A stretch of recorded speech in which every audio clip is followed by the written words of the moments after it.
السلام عليكم ورحمة الله وبركاته. أبنائي وبناتي الصف الثالث الإعدادي، زي ما اتعودنا احنا ماشيين في سلسلة البراجرافات، وعايز ايه زي ما انا قلت لك قبل كده، عندنا يا اما يجي لك ريفيو مقالة نقدية، يا اما شورت ستوري قصة قصيرة، او بيوجرافي سيرة ذاتية.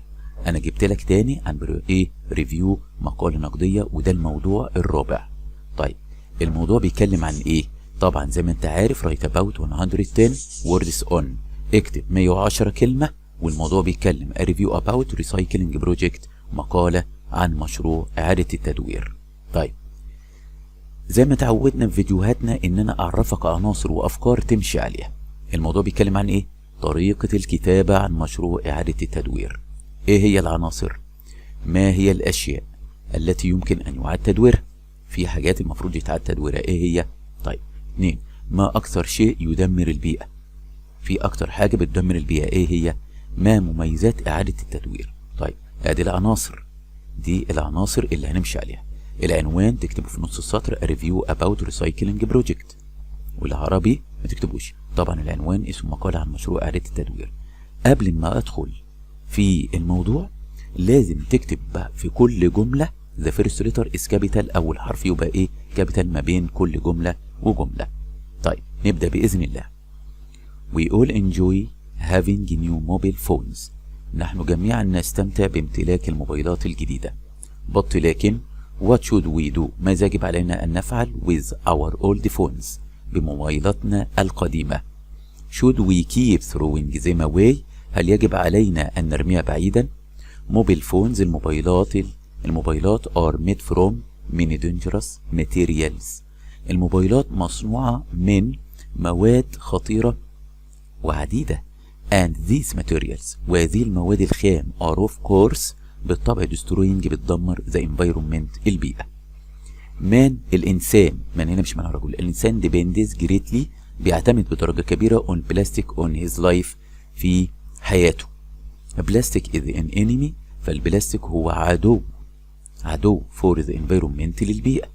plastic is very difficult، صعب جدا to be removed إن هو يزال.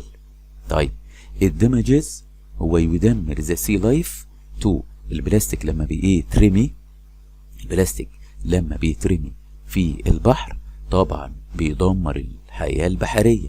it cannot be burned underground، لا يستطيع ولا يمكن أن يتم حرقه ايه؟ اللي هو تحت الأرض. no one can deny، لا أحد يستطيع أن ينكر that is not easy to make mobile phones، لا أحد يستطيع أن ينكر أنه ليس سهلا أن أنت تصنع موبايل.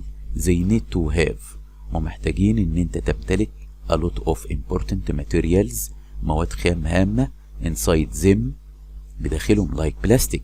طيب يبقى هو هنا أنا هنا بتكلم على الموبايل والبلاستيك اللي موجود في الموبايل، البلاستيك الموجود والمادة الخام اللي موجودة فيها، في بلاستيك وأيرن حديد وجلاس زجاج.